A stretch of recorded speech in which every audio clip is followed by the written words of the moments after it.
పార్లమెంట్లో తెలంగాణ బిల్లును ఎన్నో ఒడిదుడుకుల్ని అడ్డంకుల్ని చాలా గందరగోళాన్ని ఎదుర్కొని తెలంగాణ బిల్లును ఆమోదించిన లోక్సభ స్పీకర్గా శ్రీమతి మీరా కుమార్ గారిని కాంగ్రెస్ పార్టీ నియమించింది.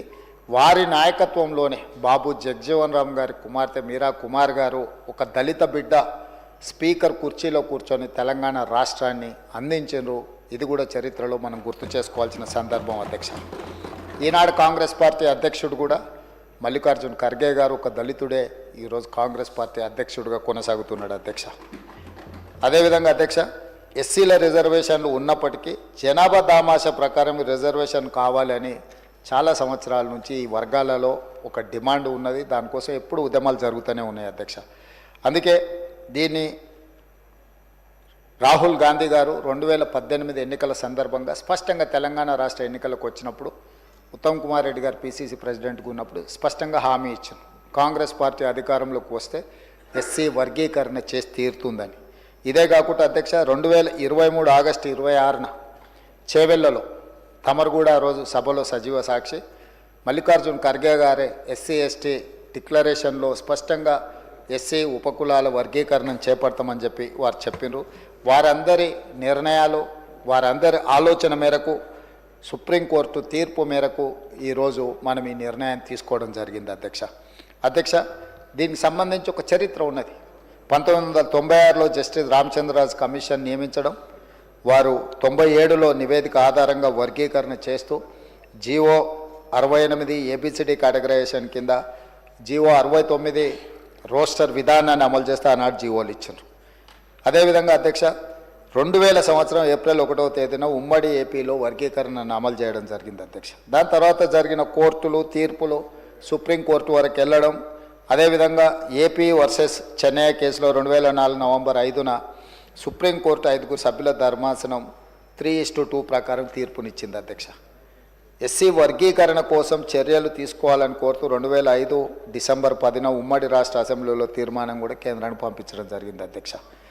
ఈ ఉషా మేరా కమిషన్ నియామకాలు వీటన్నిటి నేపథ్యంలో పంజాబ్ కేసు సుప్రీంకోర్టుకు పోవడం, పంజాబ్ వర్సెస్ అక్కడ ఉండే వాళ్ళ మధ్యలో జరిగిన కేసును, ఇది చాలా సుదీర్ఘకాలం సుప్రీంకోర్టులో కేసు జరిగింది. అప్పుడు అన్ని రాష్ట్రాలకు సంబంధించిన ప్రతినిధులకు కూడా సుప్రీంకోర్టు నోటీసులు ఇచ్చింది అధ్యక్ష. ఆ నేపథ్యంలో తెలుగు రాష్ట్రాలలో కూడా అభిప్రాయాలను తీసుకోవాలని కేంద్ర ప్రభుత్వం కోరింది అధ్యక్ష. దాని నేపథ్యంలోనే సుప్రీంకోర్టులో కూడా మనము ఈ 7 మంది జడ్జులు ముందు తెలంగాణ రాష్ట్ర ప్రభుత్వం తర్వాత మేము అధికారంలోకి వచ్చిన తర్వాత పెద్దలు దామోదర రాజనరసింహ గారి నేతృత్వంలో ఈ శాసనసభలో ఉన్న ఎస్సీ శాసనసభ్యులందరినీ ఒక కమిటీకి ఏర్పాటు చేసి వీళ్ళందరినీ ఢిల్లీకి పంపించి తెలంగాణ రాష్ట్ర ప్రభుత్వం సుప్రీంకోర్టులో సిద్ధార్థ లూత్రా అనే ఒక గొప్ప న్యాయవాదిని నియమించడం ద్వారా తెలంగాణ రాష్ట్ర ప్రభుత్వం యొక్క అభిప్రాయాలను విస్పష్టంగా ఎస్సీ వర్గీకరణకు అనుకూలంగా తెలంగాణ రాష్ట్ర ప్రభుత్వం ఉన్నది, వర్గీకరణ చేయాల్సిందే అని చెప్పి స్పష్టంగా మన వైపు వాదనని వినిపించడం జరిగింది. ఆ నేపథ్యంలో సుప్రీంకోర్టు ఇచ్చిన తీర్పు ప్రకారము సుప్రీంకోర్టు తీర్పు ఇచ్చిన 1 గంట లోపే ఆ రోజు కూడా సభ జరుగుతున్నది అధ్యక్ష.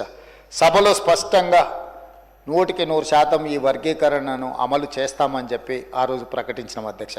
అదేవిధంగా అధ్యక్ష కోర్టు ఆ రోజు ఇచ్చిన దాంట్లో కొన్ని విషయాలు రాజకీయ కారణాలతో కాకుండా ఎంపెరికల్ డేటా ఆధారంగా మాత్రమే వర్గీకరణ చేయాలని చెప్పిండ్రు అధ్యక్ష.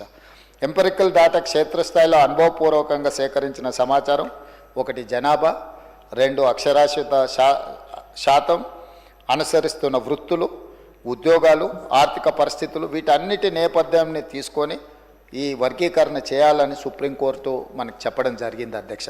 వీటన్నిటి నేపథ్యంలో రాష్ట్ర ప్రభుత్వము ఒక మంత్రివర్గ ఉపసంఘాన్ని ఏర్పాటు చేసింది అధ్యక్ష. దానికి బాధ్యత ఉత్తమ్ కుమార్ రెడ్డి గారిని మంత్రివర్గ ఉపసంఘానికి చైర్మన్గా నియమిస్తూ సభ్యులుగా శ్రీధర్ బాబు గారిని, అదేవిధంగా దామోదర్ రాజనరసింహ గారిని, పొన్నం ప్రభాకర్ గారిని, సీతక్క గారిని, డాక్టర్ మల్లు రవి పార్లమెంట్ సభ్యుడిని మనం ఈ క్యాబినెట్ సబ్ కమిటీలో సభ్యులు చేసి వాళ్ళ చేత మొత్తం 6 సార్లు వాళ్ళు సమావేశమై వాళ్ళు ఇచ్చిన సూచనలు అన్నిటిని కూడా పరిగణలోకి తీసుకొని వారి సూచన మేరకు 1 మ్యాన్ కమిషన్ అపాయింట్ చేసినాం అధ్యక్ష. 1 మ్యాన్ కమిషన్లో షమీమ్ అఖ్తర్ గారిని మనం వన్ మ్యాన్ కమిషన్గా నియమించి వారు పూర్తిగా సుప్రీంకోర్టు జడ్జిమెంట్లనే కాకుండా ఉషా మేరా కమిషన్ కాడి నుంచి మొదలు పెడితే వివిధ వర్గాలకు సంబంధించిన అన్ని రిప్రజెంటేషన్స్ తీసుకున్నారు అధ్యక్ష. అందరితో మాట్లాడిన వారు దాదాపుగా ఎన్ని రిప్రజెంటేషన్స్ తీసుకున్నారంటే 8,681 రిప్రజెంటేషన్స్ తీసుకున్నారు అధ్యక్ష. జిల్లాలలో పర్యటన చేయడం కానీ వారి దగ్గరకు వచ్చి వివరాలు అందించిన వాళ్ళ యొక్క అభిప్రాయాలు అన్నిటినీ వారు తీసుకొని స్పష్టంగా వారు ఒక పూర్తి స్థాయి ఎక్సర్సైజ్ చేసి చాలా పారదర్శకంగా, ఎందుకంటే ఏ ఒక్కరికి కూడా ఇందులో అన్యాయం జరగకూడదు, ఈ కమిషన్ ఇచ్చే నివేదిక పట్ల ఎవరికి అనుమానాలు ఉండకూడదు అని ఒక ప్రత్యేకమైన కార్యాచరణ తీసుకొని అందరి అభిప్రాయాలు విని వారు ఒక స్పష్టమైన నివేదికను సూచనను తెలంగాణ రాష్ట్ర ప్రభుత్వానికి ఇవ్వడం జరిగింది అధ్యక్ష.